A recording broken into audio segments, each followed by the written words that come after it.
Lundi 10 octobre, il est 9h30 précise, c'est Good Morning Mondial. Bonjour à tous, chers internautes. Notre grand invité du jour, c'est Audi que vous dirigez pour la France, Marc Meurer. Bonjour. Bonjour. Nous découvrirons ensemble votre stand et ces nouveautés qui attirent autant de visiteurs sur le salon. Votre stand est toujours plein. Oui, on a beaucoup de nouveautés et beaucoup de clients et de prospects qui viennent nous voir. Bon, vous avez le sourire aujourd'hui, on vous donnera la parole largement tout à l'heure dans l'émission. À votre côté, Flavien Neuvy, responsable de l'Observatoire CTLM de l'automobile. Bonjour Flavien. Bonjour. Alors pour vous, c'est officiel, les Français aiment toujours l'automobile. Ben oui, c'était plutôt une bonne nouvelle. On a présenté notre étude à la veille de ce mondial. Et c'est vrai que les Français ont une relation particulière avec leur voiture. Ils nous disent qu'ils l'aiment toujours et qu'ils en ont plus que jamais besoin.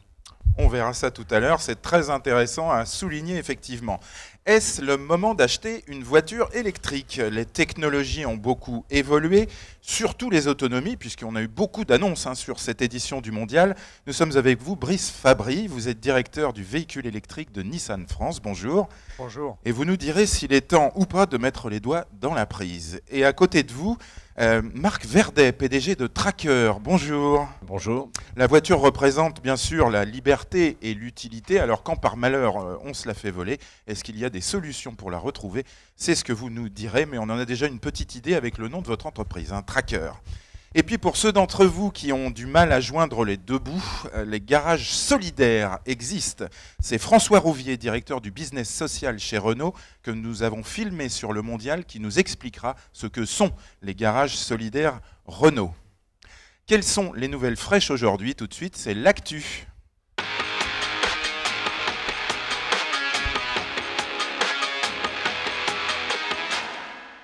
Le monde entier se met aux véhicules électriques. La Malaisie vient d'annoncer la mise en œuvre d'un réseau complet de bornes de recharge. Aujourd'hui, il y a seulement 300 bornes de recharge en Malaisie, c'est pourtant un grand pays. D'ici 2020, le projet des pouvoirs publics malaisiens, c'est d'équiper le territoire national de 25 000 bornes de recharge. Par comparaison, en France, aujourd'hui, nous avons 13 000 bornes de recharge. Et puis le groupe Volkswagen, par la voix de son boss des finances, Hans-Dieter Pötsch, annonce que les finances sont solides au sein du groupe, alors ça nous rassure tous, mais surtout que le groupe Volkswagen n'a absolument aucun plan de céder l'une de ses marques. C'est vrai, des rumeurs persistaient ces dernières années et ces derniers mois. Eh bien, nous voilà rassurés, des finances solides et pas de vente de marques à l'horizon pour le groupe Volkswagen. Marc Meurer, ça vous rassure aussi pour Audi? Oui, c'est très bien. C'est très bien. Bon, on ne fera pas plus de commentaires. En tout cas, Audi est une marque qui fonctionne bien aujourd'hui, et en particulier en France. On le verra tout à l'heure. Sur le marché français, l'annonce des chiffres de la sécurité routière, avec malheureusement une hausse du nombre de morts de 30% en septembre, 30,4% précisément de morts sur les routes supplémentaires. Le chiffre a bondi, c'est 335 personnes tuées. En revanche, les autres indicateurs sont à la baisse. Les accidents corporels diminuent de 1,2%, 5136 en septembre 2016. Et également, le nombre de personnes blessées sur les routes diminue de 3,4%, 6312 personnes le mois dernier blessées sur les routes. Et puis Renault annonce toujours sur le marché français, à l'occasion du lancement de sa nouvelle Zoé ZE 40, c'est 40 pour 400 km d'autonomie, un certain nombre de bouquets de services et notamment une assurance connectée au plus près des usages qui sera mise en œuvre depuis la tablette AirLink à l'intérieur du véhicule. Également la localisation des points de recharge électrique. Alors ça c'est intéressant, accessible depuis l'application Waze donc à bord du véhicule. Également, Renault annonce avoir passé un accord avec Engie pour permettre d'offrir le meilleur de la transition énergétique, c'est ce que nous dit le communiqué, aux clients Zoé, avec des coûts modérés pour les recharges de véhicules. Voilà pour l'annonce Renault du jour. Sur le mondial de l'automobile, est-ce que vous pensez que le mondial est exclusivement réservé aux voitures neuves? Eh bien, détrompez-vous, la célèbre maison de vente aux enchères Coys est exposante. Et il y avait une vente, c'était samedi dernier, 8 octobre, dans le Hall 3. Il y avait 2000 personnes présentes à cette vente. Les passionnés ont pu admirer et acheter des bijoux comme cette Cadillac Fleetwood Drophead coupée, adjugée pour une valeur de 98 000 €. Mais elle les vaut parce qu'elle est dorée à leur fin 24 carats, Elle était estimée à 90 000 €, cette Cadillac. Également une Tesla Roadster Signature Edition, estimée 55 000 €, mais vendue seulement 50 740 €. Voilà qui va sûrement donner un coup à l'action Tesla en bourse. On pouvait y admirer également une des dernières Lamborghini Countach produites, la Countach Anniversary, magnifique. L'histoire ne dit pas à quel prix elle a été adjugée. Et puis cette étonnante et peu connue Alfa Romeo C52 Disco Volante. Et puis aussi cette extraordinaire Porsche Carrera GT, voiture équipée d'un V10 de compétition. Mais aussi, bien sûr, il y avait des voitures françaises célèbres, comme cette DS21M Cabriolet, carrossée par le carrossier des DS, Chaperon. Vous vous êtes souvenu aussi de la fameuse R5 Turbo 2, que l'on ne voit plus beaucoup circuler sur nos routes françaises. Alors retrouvez la maison Coys et tous ces véhicules, car même vendus, ils restent exposés jusqu'à la fin du salon. C'est dans le hall 3, allée A. Retour aux exposants 2016 et leurs innovations. Place à Audi qui est notre invité.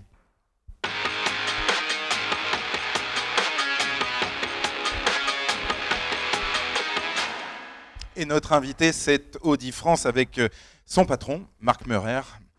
Audi qui présente plusieurs nouveautés importantes à l'occasion de ce mondial, en particulier le tout nouveau Q5, qui est une révélation mondiale. Alors il brille de mille feux au centre du stand, une magnifique version orange. Enfin, je ne sais pas si la couleur a un nom particulier d'ailleurs, vous la connaissez peut-être cette couleur? Oui, c'est un orange de couleur de lancement. Orange de couleur de lancement, il est vraiment magnifique ce Q5. Je vous propose de découvrir tout de suite le stand en images avec le décryptage de Clément Lefebvre pour Audi France. Regardez. C'est un tout nouveau stand pour Audi cette année, il est inauguré au Mondial de l'Automobile et c'est un stand qui va évoquer le cloud et Audi Connect avec tous les échanges d'informations qu'on a entre la voiture maintenant et tout notre système de cartographie. On se trouve devant le nouveau Q5, la révélation, présentation en exclusivité mondiale.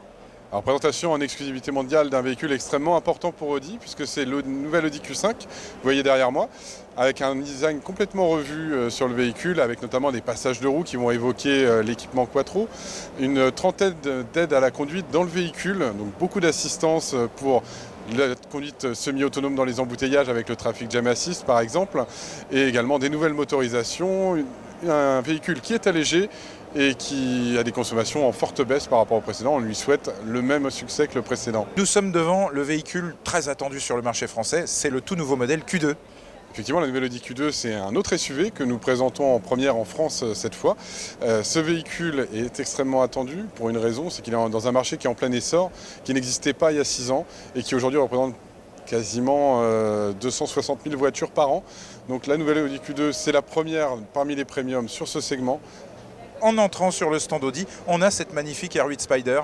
Effectivement, on a cette R8 Spider et en fait on a toute la gamme Audi Sport, les dernières nouveautés arrivées, et cette R8 Spider qui est accessible à tous, mais également un Audi TT RS qui fait 400 chevaux, un 0 à 100 en 3 secondes 7, donc des voitures à très très haute performance, un Audi RS6 Performance qui est le seul break à pouvoir dépasser les 300 km/h sur le marché, et la nouvelle Audi RS3 Berline qui elle aussi reçoit un 5 cylindres turbo de 400 chevaux et des performances inconnues dans la catégorie.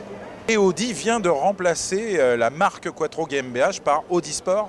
Effectivement, on vient d'annoncer une nouvelle stratégie pour notre gamme haute performance qui s'appelait Quattro GmbH jusqu'à présent et qui est renommée en Audi Sport. C'est incarné par Stefan Wickelmann qui est l'ex-patron charismatique de Lamborghini que tout le monde connaît et qui va développer des nouvelles gammes. Alors on voit effectivement cette RS3 Berline qui va s'adresser au marché américain et chinois, mais également des voitures que nous n'avons pas sur le stand ici. On a annoncé une RS3 LMS qui participera au championnat TCR à travers le monde, qui a été montrée sur les journées presse mais qui aujourd'hui n'est plus présente. Voilà pour cette présentation du stand Audi qui est magnifique. Marc Meurer, c'est un stand qui impacte fortement le visiteur, même à 100 mètres quand on rentre dans le hall, tout de suite le stand Audi. Alors c'est un tout nouveau stand, effectivement, inauguré ici à Paris. Ce que nous avons voulu faire, c'est symboliser le cloud. Donc toutes ces lumières qui sont au-dessus des voitures symbolisent le cloud parce que l'ensemble des voitures aujourd'hui commercialisées ont une carte SIM intégrée, remontent des informations, sont connectées au cloud. Donc c'est cela que nous avons voulu faire avec ce stand. On a l'impression que c'est Matrix un peu. D'ailleurs, il y a les Matrix LED sur effectivement, sur on a aussi les Matrix LED. Oui, c'est ce jeu de lumière, ces informations montantes, descendantes. C'est clairement l'avenir de l'automobile, la voiture connectée, donc c'est ce que nous avons voulu symboliser avec notre stand. Mais alors, en revanche, il y a une chose qu'on ne voit pas sur la vidéo, c'est qu'il fait très chaud, hein, à cause de tous ces écrans. Je crois qu'il y a 6000 petits écrans LED pour... Vous avez bien renseigné, oui, il y a 6000 écrans. Oui, il fait assez chaud, mais bon, ça fait un côté chaleureux du stand. Oui, c'est ça. Le côté feutré habituel a disparu, hein. Vous avez baissé le niveau du plafond. On est tout de suite sur les produits, ils sont très éclairés. Et puis alors, il y a un monde fou, hein, sur votre stand. Oui, on a beaucoup de visites, ça fait toujours plaisir. De toute façon, pour nous, les stars, ce sont les voitures, donc on a toujours un stand relativement épuré, peu de mobilier, parce que c'est vraiment le produit, nos fabuleux produits que nous souhaitons mettre en avant sur nos stands. Et puis alors, avec cette révélation ici à Paris, donc le tout nouveau Q5, une auto qui associe des technologies de sécurité complètement inédites à ce niveau de gamme, surtout dans les SUV. Oui, nous avons pris tout ce qu'il y a de mieux dans notre portefeuille de technologies, des technologies introduites sur le Q7. Donc aujourd'hui, il y a plus de 30 systèmes d'assistance de conduite qui vont de la sécurité passive à la sécurité active. Par exemple, un régulateur de vitesse avec prédictif, c'est-à-dire que quand la voiture s'approche d'un rond-point, la voiture ralentit toute seule, elle sait à travers la carte GPS la configuration de la route et donc peut réagir toute seule. Ouais. On a également des sécurités passives, City Assist, là aussi pour prévenir un choc avec un piéton, donc c'est des éléments extrêmement importants en termes de sécurité. Il y a également un Traffic Jam Assist, c'est-à-dire permettre à l'automobiliste de lâcher le volant dans les embouteillages. Oui, dans le respect de la loi. Effectivement, la voiture peut rouler jusqu'à 65 km/h en se guidant dans les bouchons en fonction des voitures latérales et de la voiture de devant, des lignes de marquage au sol. Donc c'est effectivement une sécurité aussi parce qu'un certain nombre d'accidents, en général pas graves, mais arrivent aussi dans les bouchons parce qu'on peut être distrait, regarder à droite, à gauche. Et comme ça, la voiture gère pour le conducteur ces différentes solutions. Oui, ça c'est essentiel, notamment sur les périphériques de nos grandes métropoles, puisqu'on a des motos, des scooters. Ça permet effectivement d'éviter un certain nombre d'accidents, très probablement. Vous parliez du respect de la loi, précisément, pour ces aides à la conduite. Qu'en est-il exactement? Parce que ça, c'est une question fondamentale. C'est-à-dire, on lâche le volant, mais on est obligé de le retoucher régulièrement, oui. En gros toutes les 20 secondes. Ce qui est important, c'est dans les... Que se passe-t-il sinon? Sinon, le système vous alerte et vous demande de retoucher le volant. Donc aujourd'hui, c'est pour être conforme. Effectivement, on va voir en fonction de l'évolution des voitures autonomes que la loi devra évoluer pour permettre justement que la voiture prenne de plus en plus, quand le conducteur le souhaite, la relève sur la conduite. Alors il y a quelque chose de très important aujourd'hui, c'est la mise en main d'un véhicule neuf, parce que 30 aides à la conduite, ça peut dérouter finalement les automobilistes classiques, habitués à maîtriser en toute situation. D'ailleurs, c'est encore écrit dans le code de la route, être maître de son véhicule en toute situation. Comment faites-vous pour mettre en main de tels avions quelque part?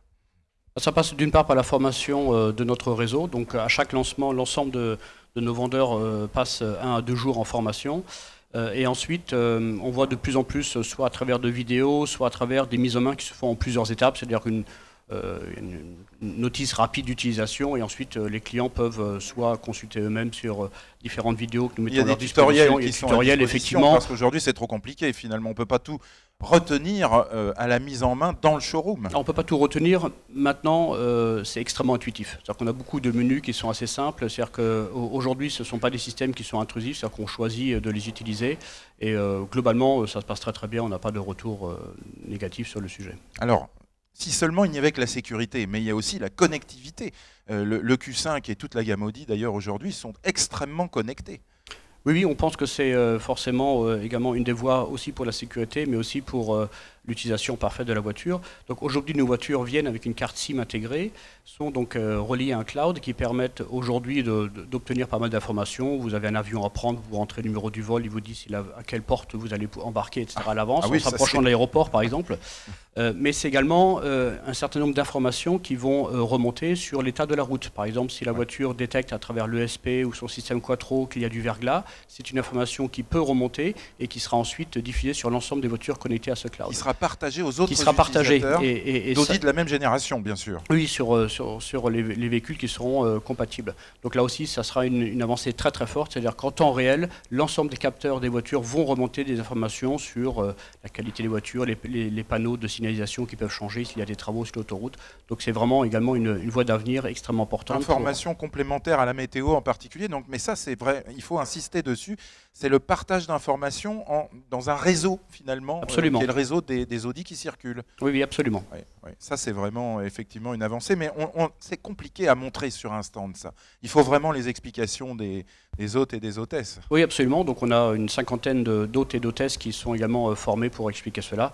Et encore une fois, d'où la symbolique de notre stand aussi. Si vous aviez dû l'écrire, vous auriez dû mettre des romans sur le stand. Donc c'est pour ça que tout est épuré, tout est dans la tête de ceux qui sont là pour expliquer. Ah oui, si on veut tout expliquer, oui, ça ferait quelques gigaoctets de données. Oui. Ça serait compliqué, effectivement, parce qu'on a des stands sur le mondial qui expliquent beaucoup les choses. C'est pas le cas chez Audi, tout est à l'intérieur, en fait. Voilà.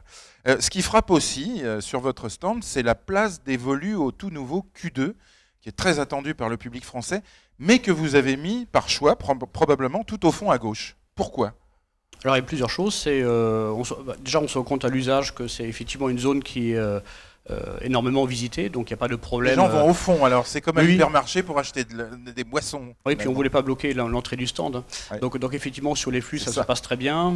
Et on a tellement de nouveautés, on a aussi fait un choix de mettre en avant la première mondiale en France, donc le première mondiale, donc le Q5, également la nouvelle A5 Sportback, nous avons également la RS3 Berlin, donc nous avions pas mal d'autres nouveautés, mais le Q2 va très bien dans son endroit, il y a pas mal de visites. Alors vous répondez donc, c'est parce que on ne voulait pas bloquer l'entrée au stand. Absolument, oui. Et c'est aussi parce que c'est un stand très international finalement. Oui, ça fait partie des salons niveau monde, donc on présente des avant-premières mondiales, donc effectivement on essaye d'avoir pas mal de produits qui concernent le monde entier. Ouais, et vous voulez aussi faire rêver les visiteurs, pas seulement proposer les produits qui se vendent tous les jours, mais vraiment les produits d'image. Ça frappe vraiment à l'entrée du stand, on a les véhicules sportifs. Oui, on veut vraiment montrer notre savoir-faire et on a quelques jolis produits sportifs. Donc nous avons lancé la marque Audi Sport et nous avons donc ici à la fois un Spider V10 coupé, nous avons une TTRS, une voiture juste phénoménale qui reprend l'esprit quattro d'origine. On dirait une Porsche dans ses performances en réalité. Alors les performances sont excellentes, maintenant ça reprend on va dire l'origine des moteurs d'Audi puisque c'est un 5 cylindres oui. Turbo compressé. On n'oublie pas le 5 cylindres, le célébrissime 5 cylindres. Voilà, avec un son magnifique, 400 chevaux, 3,7 secondes 0 à 100, donc c'est une voiture juste fabuleuse qui introduit, je vous invite à aller voir, la première fois des feux OLED, c'est-à-dire les feux à l'arrière extrêmement fins, on peut jouer avec des jeux de lumière, donc là encore une fois c'est un vrai savoir-faire également sur la signature lumineuse. Est-ce qu'on peut essayer les Audi à l'occasion du mondial de l'automobile ? Alors nous avons fait le choix que ce sont nos concessionnaires sur l'ensemble de la France. C'est le réseau. C'est le réseau qui participe à tous ces essais puisque nous avons quelque part le son partout en France. Je voudrais qu'on parle un petit peu du business d'Audi en France maintenant, dans un marché automobile qui est complexe, qui va peut-être atteindre les 2 millions d'autos vendus cette année. Audi continue, comme les autres marques premium allemandes d'ailleurs, à progresser puisque vous êtes à quasiment plus 10% d'immatriculation depuis le début de l'année, plus de 3% du marché hexagonal. En fait, Audi semble une valeur refuge, Marc Meurer. Audi, c'est une belle marque, je crois, qui a encore beaucoup de potentiel. On voit que le marché premium progresse effectivement en France. Nous avons une progression qui est bien supérieure au marché.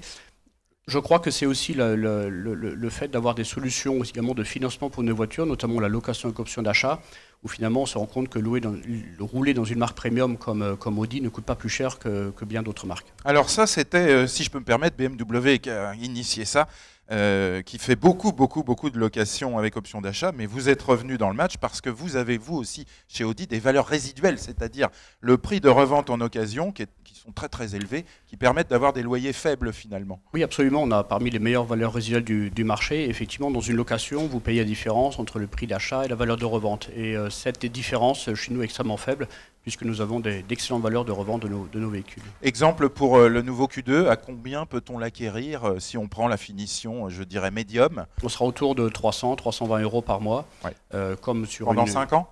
Non, pendant 3 ans. Pendant donc 3 ans. Aussi, Ah oui. avec entretien compris, assistance compris. Donc en fait, on a des loyers extrêmement performants et un cycle de renouvellement qui vous permet tous les 3 ans de rouler dans une nouvelle voiture, une nouvelle Audi. Et vous êtes le premier des premiums allemands sur le marché français. 47 091 voitures exactement depuis le début de l'année. 44 385 pour BMW, 41 737 pour Mercedes. Alors que eux aussi regorgent de nouveautés. Donc toujours à la notion de valeur refuge, Audi. Oui, absolument. Et également un plan produit qui est très bien. Nous avons renouvelé l'A3 très récemment avec là aussi l'ensemble des technologies modernes, comme le Virtual Cockpit, les différentes assistances de conduite. Nous avons une gamme extrêmement moderne et vous voyez avec les nouveautés, ça sera encore plus le cas demain. Une petite question un petit peu qui peut fâcher, hein, mais il faut la poser parce que vous le savez tous, le groupe Volkswagen a été pris dans une tourmente l'année dernière. C'était ce qu'on a nommé le Dieselgate. Hein, voilà. Et pourtant, Audi est passé complètement, je dirais, à travers. Pas de perte de confiance des clients. Comment expliquez-vous cela ? On a pris le sujet très au sérieux. Je crois qu'on a été très transparent sur l'ensemble des choses. Nous avons des plans d'action très solides sur lesquels nous avons travaillé. Et je crois que là aussi, cette façon d'aborder le sujet de manière très professionnelle, très transparente. Vous avez beaucoup informé vos clients sur Internet, par email, par courrier. Exactement, l'ensemble de notre réseau. Donc aujourd'hui, c'est un sujet qui est maîtrisé. Qui est derrière vous aujourd'hui ? On a encore quelques semaines sur lesquelles nous travaillons sur le sujet, mais c'est vrai qu'aujourd'hui on regarde l'avenir avec sourire. Avec sérénité. Chez Audi, on sait faire aimer l'automobile premium aux clients. Venez sur le stand Audi, il est absolument magnifique. Merci Marc Meurer, vous restez avec nous pour commenter la suite de notre émission. Mais les Français aiment-ils toujours l'automobile? Tout de suite, les réponses de l'Observatoire de l'automobile CTLM, c'est dans l'écho.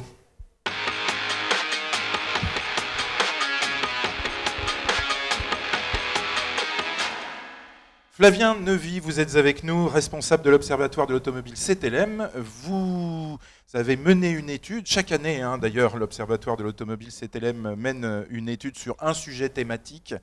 Dans 15 pays, 8500 répondants possesseurs d'automobiles, on précise bien possesseurs.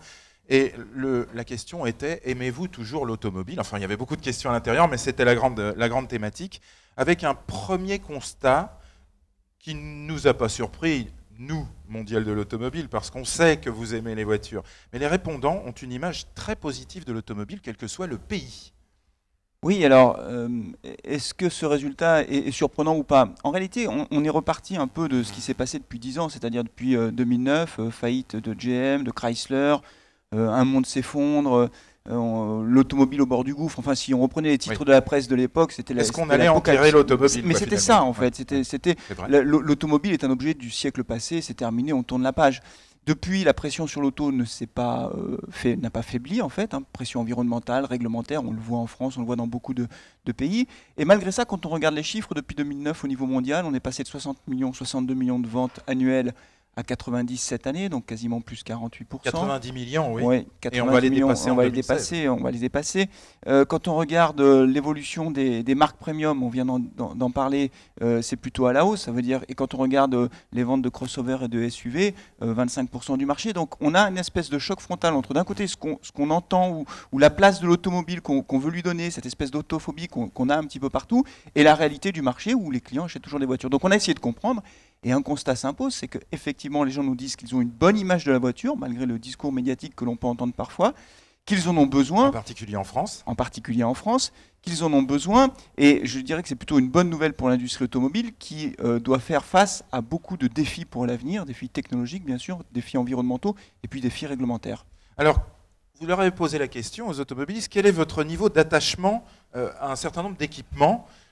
Lesquels ont-ils positionné en premier? Parce qu'on avait le portable, la voiture, la télévision notamment. Oui, on s'est fait plaisir, là, on s'est un petit peu amusé pour essayer de comparer. Parce qu'en fait, le téléphone portable est devenu tellement un objet du quotidien que tout le monde possède.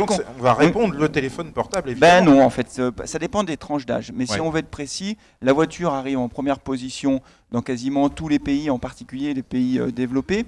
Par contre, pour les moins de 30 ans, le téléphone portable arrive devant. Donc il y a une fracture générationnelle. Ah oui, bien sûr. C'est-à-dire que l'attachement à la voiture, oui, c'est important parce que ceux qui ont moins de 30 ans aujourd'hui, ce sont les acheteurs d'une voiture neuve dans 20 ans ou dans 25 ans, puisque un acheteur de voiture neuve en France a 55 ans. Donc si les 25-30 ans d'aujourd'hui sont moins attachés à la voiture qu'à leur portable, il va falloir les intéresser. Il va falloir les intéresser parce que sinon, ils utiliseront la voiture, mais la mobilité, ils en auront toujours besoin, mais peut-être sous une autre forme. Peut-être n'auront-ils plus besoin d'être propriétaires de leur voiture, peut-être utiliseront-ils l'autopartage plus massivement. Donc c'est quand même une vraie question. Il faut absolument que l'automobile soit connectable avec les téléphones portables de toute manière. Oui, mais c'est déjà le cas. Alors aujourd'hui, les voitures sont de plus en plus connectées, hein, évidemment, mais l'automobiliste de lui-même avait connecté la voiture via son téléphone portable avec le réseau, en réalité. Donc là, les constructeurs ont suivi un mouvement qui a été initié par les automobilistes eux-mêmes.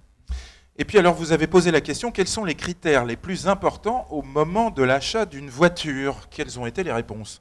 Là, on peut poser la question de n'importe quelle manière, à n'importe quel moment. Les critères sont toujours les mêmes. D'abord, le prix de la voiture. Ça ne veut pas dire qu'ils ne sont pas prêts à se faire plaisir. Ça ne veut pas dire qu'ils ne sont pas prêts à... La notion de budget est première. C'est-à-dire que quand ils rentrent dans une concession, ils vont discuter le prix, ils vont négocier avec le vendeur, d'où l'importance de la formation des vendeurs et de la compétence des vendeurs. Mais le client va comparer, il va aller sur Internet, il va négocier les prix. Après, c'est le carburant, la consommation de carburant, d'énergie, combien va me coûter ma voiture à l'usage, et évidemment c'est un élément hyper stratégique. Et le troisième point, c'est la fiabilité des modèles, la solidité des modèles. Et là, je fais un peu le lien avec ce que vous évoquiez à l'instant, c'est-à-dire le Dieselgate. En réalité, les critères environnementaux dans l'achat d'une voiture, les automobilistes la placent tout en bas du classement. Comment se fait-il? Ça, c'est important. Ils font confiance? Non, c'est pas ça. Ils pensent que tous les constructeurs trichent. Ça, par rapport à ça, on leur a posé la question. Ils nous disent oui, on est au courant. Il y a eu un scandale, mais on pense que tout le monde triche. Donc tout le monde est mis à peu près dans le même sac. Oui, c'est ça. Mais toute chose égale par ailleurs. Oui, mais par contre, ce qui est très clair, c'est que la dimension environnementale, savoir si votre voiture, la voiture que vous allez acheter émet 130 grammes de CO2 au kilomètre ou 125 grammes, c'est un critère mineur. Ça ne veut pas dire qu'ils disent qu'il ne faut pas protéger l'environnement, mais ça veut dire que si on regarde vraiment les critères les plus importants, ça arrive très loin derrière, et ça explique, à mon sens, pourquoi l'impact du Dieselgate a été finalement assez modéré par rapport à l'ampleur du scandale, l'ampleur planétaire du scandale. Oui, sur les ventes du groupe Volkswagen, c'est que la fiabilité des modèles n'était pas mise en cause, c'était les émissions polluantes, et donc les automobilistes, c'est un critère qui est anecdotique pour eux. Du moment que le véhicule consomme toujours aussi peu, à la limite, pas de problème. Absolument. C'est le deuxième critère, je crois, la consommation du véhicule. Absolument. Voilà. Et l'image de soi, alors, puisqu'on dit toujours que le design, c'est 50% finalement du coup de cœur. Alors ça, c'est terminé, ça. C'est fini, ça, l'image de soi? Vraiment, c'est terminé. Autant la place de la voiture, l'image de la voiture est plutôt bonne, autant l'image qu'on va renvoyer de soi avec la voiture, c'est plus vraiment le sujet. Seuls 3% des personnes interrogées nous disent que c'est un critère d'achat, l'image qu'on va renvoyer de soi avec sa voiture. Le schéma que l'on a connu pendant des décennies qui était de dire j'ai un bon job, j'ai un bon salaire, donc je vais avoir une belle voiture qui va impressionner mes collègues de bureau, mes voisins, etc. Ça, c'est fini. Ça ne veut pas dire qu'on ne veut pas des jolies voitures, ça ne veut pas dire qu'on ne fait pas attention au design, mais si on fait attention au design, c'est parce qu'on a envie de se faire plaisir. La notion de plaisir est toujours là. Par contre, l'image que l'on renvoie avec sa voiture, c'est plus le sujet. On a l'impression, Marc Meurer, que lorsqu'on achète une Audi, on veut renvoyer une image de soi importante, pourtant. En fait, je rejoins effectivement cette étude. Aujourd'hui, nos clients achètent une Audi pour se faire plaisir, pour la qualité de fabrication, pour l'usage, vraiment pour se faire plaisir. Et je crois que c'est également une des forces d'Audi, c'est-à-dire que on n'est pas une marque ostentatoire, on est vraiment une marque centrée sur ses valeurs, sur sa qualité. Et c'est effectivement, je crois aussi pourquoi Audi a autant de succès, c'est vraiment tourné vers l'utilisateur. Les qualités objectives des véhicules, effectivement. Un dernier mot, Flavien. Oui, il y a la notion de plaisir par rapport à l'esthétique de la voiture, mais il y a un deuxième élément qu'il faut bien prendre en compte, c'est la notion de plaisir à la conduite. Et ça, c'est un élément qui est hyper important, c'est que quand on est au volant, les gens ont envie de se faire plaisir, et c'est vrai que de ce point de vue-là, les véhicules premium qui ont gagné du terrain répondent parfaitement à cette attente. Alors, est-ce qu'on se fait plaisir lorsqu'on roule dans un véhicule électrique? Parce que ça, c'est une vraie question. Peu d'entre vous avaient découvert déjà la conduite du véhicule électrique. Il y a beaucoup d'évolutions technologiques présentées sur le salon. Parlons-en tout de suite dans la conso.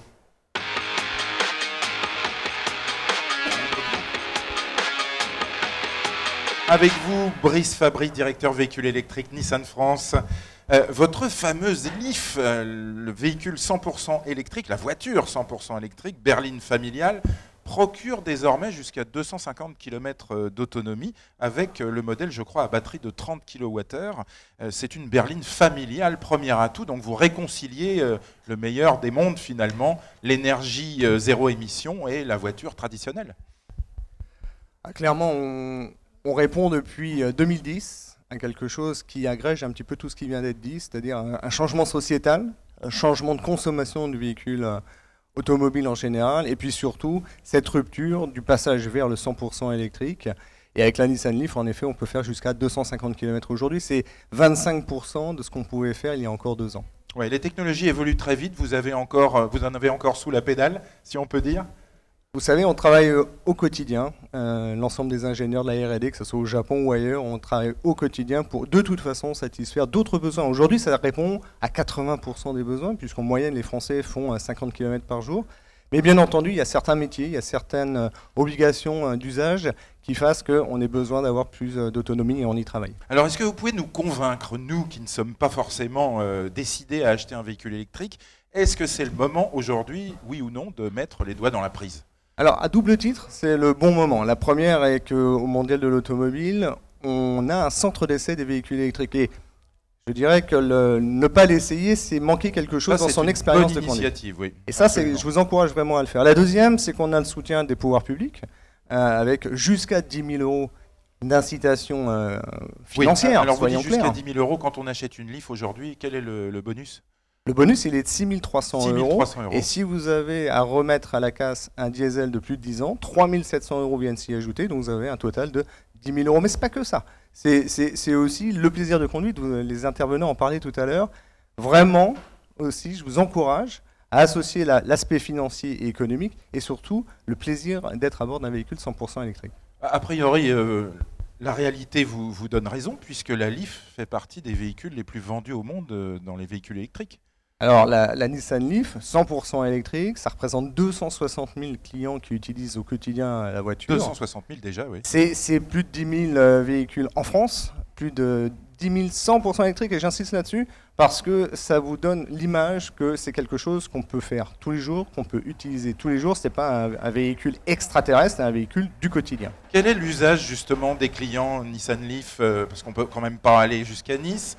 Il y a des usages assez précis que vous avez dû analyser, étudier ? Alors, je reprendrai le point de Nice juste après, mais en fait, l'usage... Vous allez me détromper, c'est sûr. Je vais essayer. Au départ, c'était un véhicule comme étant la deuxième ou la troisième voiture du foyer. Et puis, on se rend compte, quand les Français font 11 000 km par an, les utilisateurs du Nissan Leaf font 16 000 km par an. Donc, en fait, on roule plus. On roule plus. Que la moyenne. On roule plus, et justement, on peut aller jusqu'à Nice, puisque depuis le départ, on a un partenariat avec la SNCF dans cette logique d'éco-mobilité et d'électromobilité, c'est de prendre le train et de mettre sa voiture sur le train, d'arriver à Nice et de réutiliser son véhicule. Là-dessus... avec des coûts moindres, j'imagine. Bien sûr, l'objectif est que la mobilité soit multimodale avec une Nissan Leaf. Alors ça, c'est provisoire. On a 13 000 bornes de recharge en France et on annonçait dans l'actualité justement que le cousin Renault mettait dans sa Zoé, donc via l'application Waze, toutes les bornes de recharge. On a ça aussi évidemment dans la Leaf. Alors depuis 2010, on a en effet dans la Nissan Leaf tout ce qui est disponible pour se recharger. Une particularité française, voire européenne. En Europe, on a déployé 3000 bornes de recharge rapide. Ça veut dire en 30 minutes, je recharge 80% d'autonomie. Et en France, on en a 250. Et en fait, pour être parfaitement exact, on en a 254, puisqu'on vient justement d'ouvrir des bornes de recharge rapide en Corse. Vous voyez ma logique de multimodalité. On a le train et bientôt, je pense qu'on aura le ferry. Marc Meurer, chez Audi, vous avez une gamme de véhicules électriques qui est encore un petit peu silencieuse sur le stand. Alors on a deux silencieuse évidemment. Oui, c'est le principe. Oui. Alors on a deux véhicules hybrides rechargeables. Donc pour nous, c'est l'une des possibilités que nous offrons à nos clients. Donc à la fois essence et hybride, c'est la 3 e-tron. Et également, nous présentons ici, on peut le voir sur le stand, notre Q7 e-tron, donc rechargeable, qui peut rouler donc jusqu'à 50 km en mode 100% électrique. Donc là aussi, qui correspond, on l'a vu, à la majorité des besoins au quotidien. Et nous travaillons aussi sur une offre de véhicules électriques. Et là, je vous donne rendez-vous dans quelques temps. Bon, alors sur le Mondial 2018, à l'occasion des 120 ans, Exactement. une révélation en exclusivité mondiale d'une nouvelle gamme de véhicules électriques peut-être chez Audi. Bien, vous n'en dites pas plus, c'est normal, vous avez raison, les journalistes sont parfois indiscrets. On termine, Brice Fabry, avec une info importante sur votre site internet. Vous parlez d'une nouvelle technologie électrique, le Vehicle to Grid, c'est-à-dire du véhicule au réseau. Qu'est-ce que ça veut dire ? De façon très simple, on a tous de l'électricité dans son véhicule et pour l'image, imaginez le soir en rentrant à la maison, vous branchez votre voiture à une borne et l'énergie et l'électricité qui est dans cette voiture permet d'alimenter la maison. Votre lampe de chevet. Exactement, et le véhicule to grid, c'est l'évolution de ce principe qui est de redistribuer de l'énergie, de l'électricité qui est dans la voiture sur le réseau. À quoi ça correspond ? Le matin à 8h30, le soir à 19h30, tout le monde demande de l'énergie. Ce qui peut être extrêmement intéressant, c'est que l'ensemble des voitures électriques Nissan puissent redonner cette énergie au moment où on a cet appel de puissance et du coup contribuer à réduire cet appel de charge. Un dernier point, et c'est économique, c'est intéressant, ça vous permet de charger votre véhicule avec des heures creuses, par exemple, et d'utiliser l'électricité qui est dans la voiture au moment des heures pleines. Et voilà, oui, ça contribue à donner une image très positive aussi du véhicule électrique. Merci Brice Fabry. Rendez-vous sur le stand Nissan, à droite du stand Renault, c'est normal, dans le pavillon 1, en face de l'entrée principale du Mondial. Alors évidemment, vous nous rendez visite pour acheter des voitures neuves, pour rêver aussi, mais c'est peut-être encore mieux de réfléchir à ne pas se la faire voler, sa voiture neuve, ou tout simplement ne pas oublier sa localisation une fois stationnée. Mais quand la fatalité s'en mêle, y a-t-il des solutions pour qu'elle vous revienne? On y répond tout de suite dans Équipement.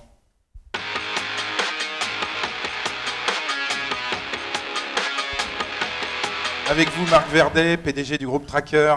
Tracker, alors ça donne un peu le trac, quoi, hein, mais non, vous apportez au contraire de la sérénité. C'est tout d'abord des solutions après-vol dont vous équipez les autos et qui semblent assez infaillibles en fait. Oui, alors l'idée c'est des vols, il y en aura toujours. Donc on peut... Vous êtes sur un marché fabuleux. Nous sommes sur un marché qui est sur un marché de la sécurité, sur un marché de. On essaye effectivement, comme vous le donnez, vous venez de l'indiquer, donner de la sérénité. Vous venez d'acheter un véhicule neuf, vous avez quand même envie de protéger votre investissement. Donc là, Tracker peut intervenir. On va mettre, je dirais, une balise, un boîtier à l'intérieur du véhicule, ou éventuellement on va se connecté avec le boîtier et la véhicule connecté, quand il y a des constructeurs qui ont mis des boîtiers connectés. Et en cas de vol, on souhaite que ça n'arrive pas, mais ça peut arriver néanmoins. Eh bien, nous allons avoir notre service opération qui va intervenir pour aller localiser et récupérer le véhicule volé. Combien de véhicules sont-ils équipés aujourd'hui en France? Des véhicules équipés avec nos boîtiers, il y en a à peu près 300 000 en France. 300 000, oui. Donc c'est un nombre qui augmente chaque année. Mais à vrai dire, il faut reconnaître que le vol qui avait beaucoup baissé durant les dernières années est reparti à la hausse depuis 2 ans, oui. Probablement lié au fait des nouvelles méthodes des voleurs. Qui sont up-to-date maintenant pour...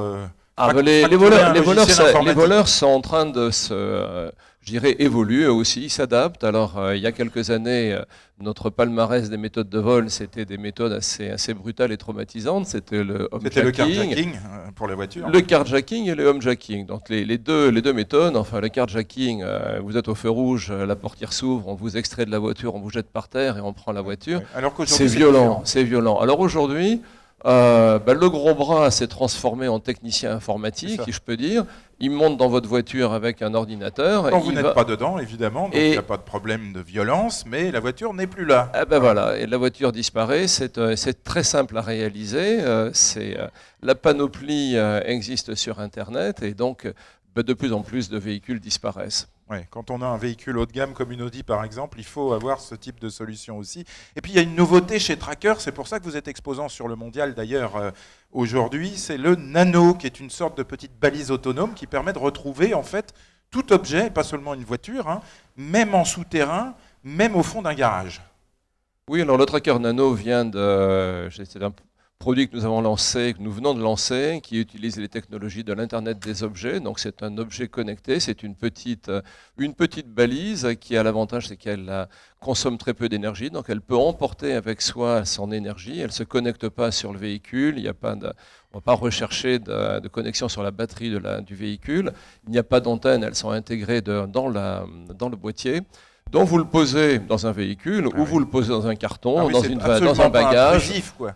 Ce n'est pas du tout intrusif. Vous savez, aujourd'hui, les voitures en plus sont de plus en plus complexes, ont des systèmes de gestion électrique très, très sophistiqués. Donc là, c'est une solution qui est très originale. C'est une rupture technologique. Vous savez que Tracker ont fait des boîtiers contre le vol depuis maintenant une quinzaine d'années. Et là, vous avez trouvé vraiment quelque chose de très innovant parce qu'il y a un GPS, un module GPS ultra haute sensibilité. En fait, c'est ça le cœur du Nano. Oui, alors il y a deux technologies à l'intérieur. Il y a une technologie radio et une technologie GPS. Donc on a combiné le meilleur des deux mondes des solutions, des technologies qui existaient jusqu'à présent dans le domaine de la sécurité contre le vol, ce qui nous permet effectivement, quand on est, je dirais, quand le véhicule est en vue du ciel, c'est la technologie GPS qui intervient, et quand votre véhicule est caché dans un container ou dans un box ou dans un sous-sol, c'est la technologie radio qui va vous permettre de la localiser, ce qu'on appelle indoor, donc, à l'intérieur d'un local.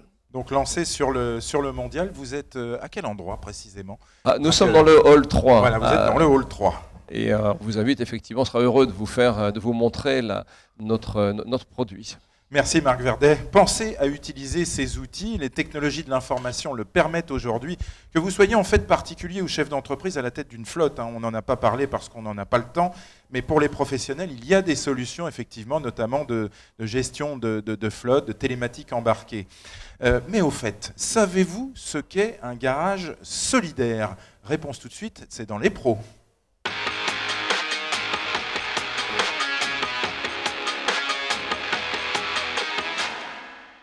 Alors pour ceux d'entre vous qui peinaient à joindre les deux bouts, qui avaient des difficultés financières mais qui est absolument obligé d'avoir une automobile pour ne pas être isolé, si vous êtes en recherche d'emploi également, les professionnels de chez Renault ont eu l'idée des garages solidaires.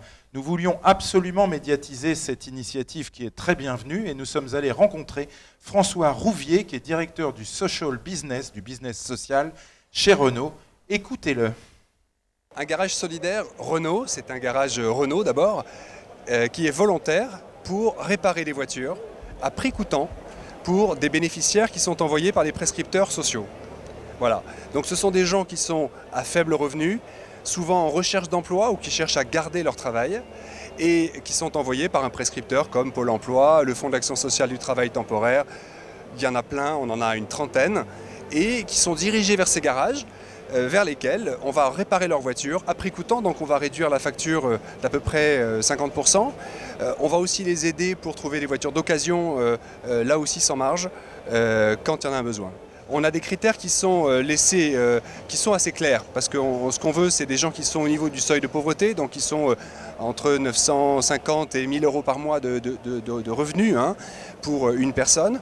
Et en plus, deuxième critère, il faut que la question de l'emploi soit fondamentale. Donc soit en recherche d'emploi, soit en maintien dans l'emploi. Et après, c'est le prescripteur qui fait son travail. Et pratiquement, on est à un taux de main-d'œuvre de 35 euros hors taxe, donc 42 euros TTC. Pourquoi on a pris ce taux? Parce que nous souhaitons être au niveau des garages solidaires associatifs, il y en a une centaine en France, pas pour leur faire de la concurrence, mais simplement pour qu'on soit compétitif, sinon personne ne viendrait chez nous. Alors en fait, on ne se renseigne pas auprès du garage, parce que le garage ne pourra rien si vous n'avez pas une feuille de liaison, c'est-à-dire une petite feuille qui est émise par le prescripteur social et qui va bien dire au garage, oui, j'ai vu, monsieur ou madame Untel a été validé chez nous. Donc il faut d'abord passer par son prescripteur et puis ensuite le prescripteur vous envoie vers le garage. On s'est posé la question chez Renault dans le cadre de la responsabilité sociale de se dire comment est-ce qu'on peut apporter une solution durable, c'est-à-dire pas philanthropique, pas basée sur le don, parce qu'on sait qu'une entreprise, elle donne en fonction des bonnes années, des moins bonnes années, c'est moins bien.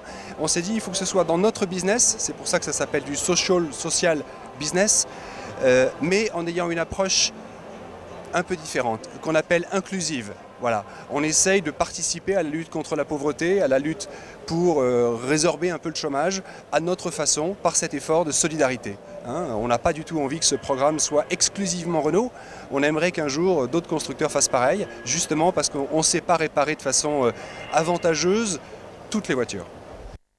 Et sachez que plus de 350 garages solidaires Renault sont déjà dans cette opération. Hein. François Rouvier parlait de 100 garages associatifs, mais 350 au total. La liste s'allonge chaque mois en réalité, et François Rouvier nous disait on lance un appel à l'ensemble des autres constructeurs pour nous rejoindre dans cette initiative, car c'est une véritable initiative de solidarité, une initiative sociale. En tout cas, information auprès des organismes sociaux comme Pôle emploi ou sur renault.fr. Retour sur les attractions du mondial maintenant pour vous séduire public, c'est dans les bons plans.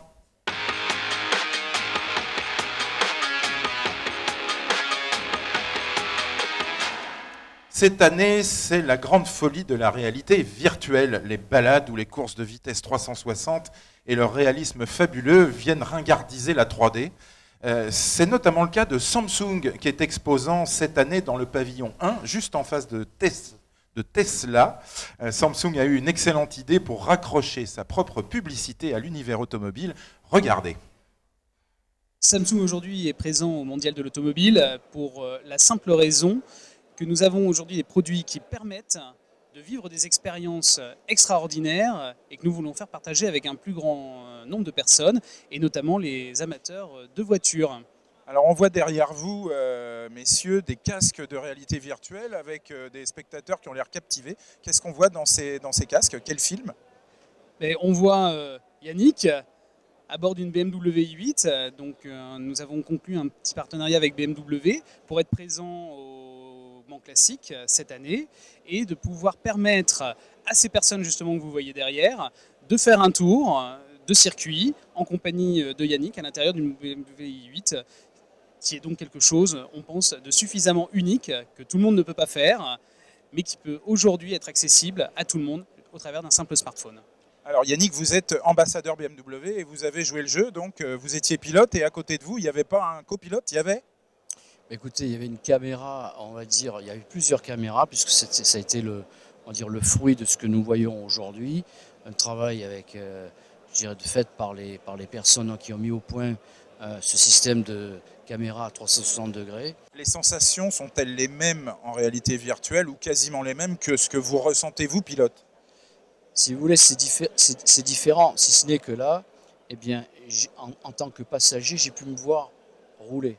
J'ai pu me voir au volant et en tournant la tête, puisque c'est particulier, je vous dis, vous pouvez voir ce qui se passe derrière vous, sur le côté, et je dois avouer que la réalité, c'est vraiment la réalité. Voilà. Pour moi, c'est ce qui est le plus bluffant. Il ne faut pas rechercher le côté vitesse, le côté sensation montagne russe, ça n'a rien à voir. C'est surtout au niveau de la qualité et surtout le côté, comment dirais-je, qui retrace réellement ce que vous pourriez voir si vous étiez passager. Oui, et à ce propos de réalité virtuelle, le groupe Argus, partenaire du Mondial 2016, vous fait découvrir le Mondial de chez vous en immersion totale. Vous pouvez découvrir ainsi de l'intérieur tous les grands stands et de chez vous, avec ou sans casque de réalité virtuelle d'ailleurs. L'immersion est totale, vous pouvez ainsi circuler à l'intérieur des stands comme si vous y étiez, préparer votre visite ou revivre d'excellents moments de votre séjour au Mondial. Pour vous proposer cette expérience exceptionnelle, sachez que les équipes du groupe Argus ont filmé pendant une nuit complète les stands du Mondial avec 10 caméras 360 degrés. C'était pendant la nuit du 30 septembre au 1er octobre, puisque le salon a ouvert au public le 1er octobre. Et puis les montages ont eu lieu pendant 48 heures afin de vous proposer, depuis lundi dernier, 3 octobre, cette immersion totalement addictive.